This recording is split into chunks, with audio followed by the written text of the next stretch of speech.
Goeiedag. Hierdie ronnekopdier wat op sy agterpote loop, die een wat ons mens noem, is tog maar 'n verwarde gedoente. Dink maar net oor hoe ons goeie Skepper ons aan mekaar gesit het, liggaam en siel. God het bedoel dat dit 'n eenvoudige, ewige kombinasie moet wees. As jy net 'n liggaam het, jy mos 'n lijk. As jy net 'n siel het, is dit wat? Dalk 'n spook, of om dit mooier te stel, 'n gees. Maar God het nooit bedoel om geeste te skep, of om die wêreld vol lyke te maak nie. God het mense gemaak, en mense is per definisie siel en liggaam. Ons moet die twee dele altyd onlosmaaklik saam dink. Maar ons sukkel om dit reg te kry. Ons bodder aan mekaar om siel en liggaam in ons denke uit mekaar te haal. Gaan jou siel eendag hemel toe, vra 'n vroom evangelis vir iemand.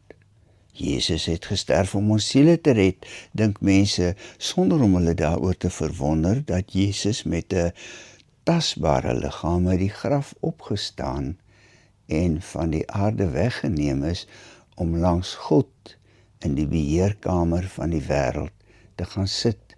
Sy leë graf en lewende lyf vertel ons die belangrikste waarheid oor ons verlossing.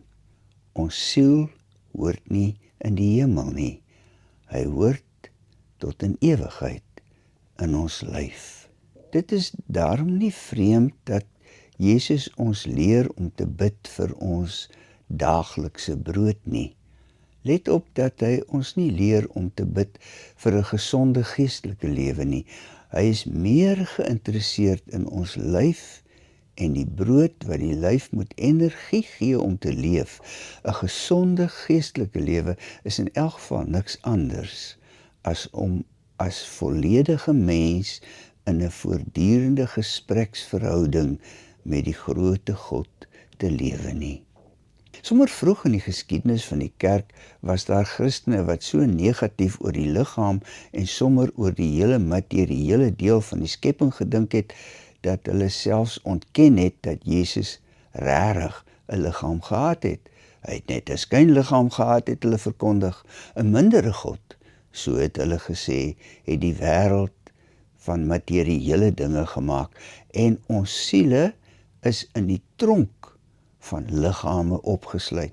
Verlossing is dat jou siel met jou dood uit hierdie tronk ontsnap. Die Bybel ondersteun hierdie soort denke glad nie. Dit is 'n dwaalleer, het die kerkvaders beslis gesê. Johannes het selfs in sy eerste brief geskryf dat sulke mense niks anders as anti-Christe is nie.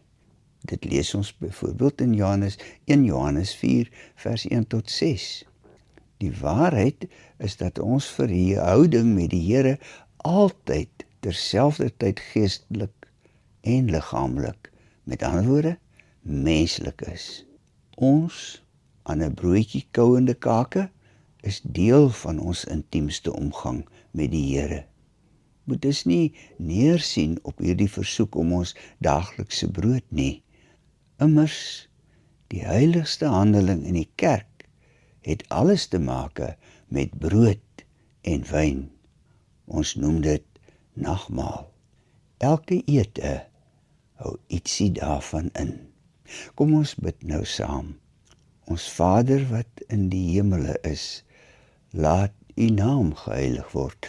Laat u koninkryk kom, laat u wil geskied. Soos in die hemel, so ook op die aarde.